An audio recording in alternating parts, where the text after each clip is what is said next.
I haven't worked out in years. What do I even do? If you're just getting into working out, maybe you haven't worked out in years, you're overcoming an injury, or just getting out of physical therapy, this is the video for you. So let's dive in. The question is, I haven't worked out in years. Where do I even start without hurting myself? The first foundational spot that we have to start from is the foundational sense of movement patterns. So we've said this time and time again, many times in the past. If you're not focused on building up an understanding of your foundational movement mechanics, meaning things like the 5 primary movement patterns: pushing, pulling, rotation, anti-rotation, carrying. Oh God, I missed one. Push, pull, carry. Oh, hinge and squat. Okay, so if you don't have a semblance of understanding between or about those things, then adding progressive overload on top of anything makes all of this a very challenging concept to even explore. So the very first thing that we want to make sure of that comes in mind to any level of strengthening is making sure that you have a good understanding of where you're at with those movement patterns. That is the ultimate way to make sure that you don't hurt yourself. Because let's just say, and I've seen this time and time again when I've been in like gym settings, teaching new people and observing new people that come in working with others, is sometimes people that don't necessarily have the business to do certain things that they're being asked of doing are having to do or being told to do those things. They don't have the requisite understanding of what it is that they're being asked or told to do. And that can in itself make a huge cascade of problems really, really quick. So one of the biggest things, again, just to nail this in the coffin, is make sure movement mechanics from the beginning are established. Something that I pretty much ingrained for everybody is starting out for the first couple of weeks, hip hinging, if not more, is hip hinging. In your warm-ups, you should have at least likely remembered doing that movement where it's like if there's a bar on your back and you just go like this, moving from your hips, this is exactly what you're doing, is you're hip hinging at the hips, learning how to engage your hips rather than your back when it comes to lifting.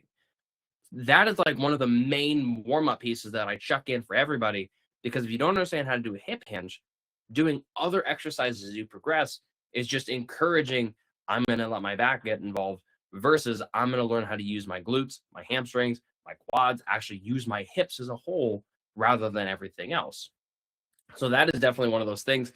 And it kind of ties in with a bunch of other aspects. Like if we're looking at more of the carrying concept, many of you have done farmer's carries or suitcase carries or different variations of those things. Those are all things that go in line with that 5 foundational movement mechanics. And then as you start venturing in, you do a lot of those things like the squat, the push, the pull. Those are all in there.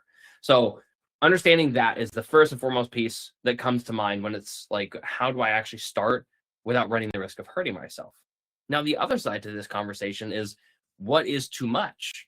Or maybe not what is too much, but like, how much do you need to throw at yourself when just starting back into this to make the most benefit?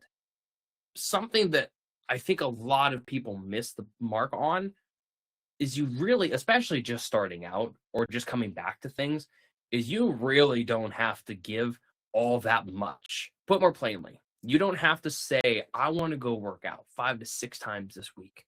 And when I say workout, I'm going to put this in the context of like lifting weights, resistance training, that type of thing. You don't have to do 5+ days a week to see a huge benefit from doing that. If you instead just even focus on like 1 at the start and nail down 1 time a week of lifting and get really good at the movements, and then 2, and then 3, and maybe max out at 3, for example, you can see a huge amount of benefit by just doing that.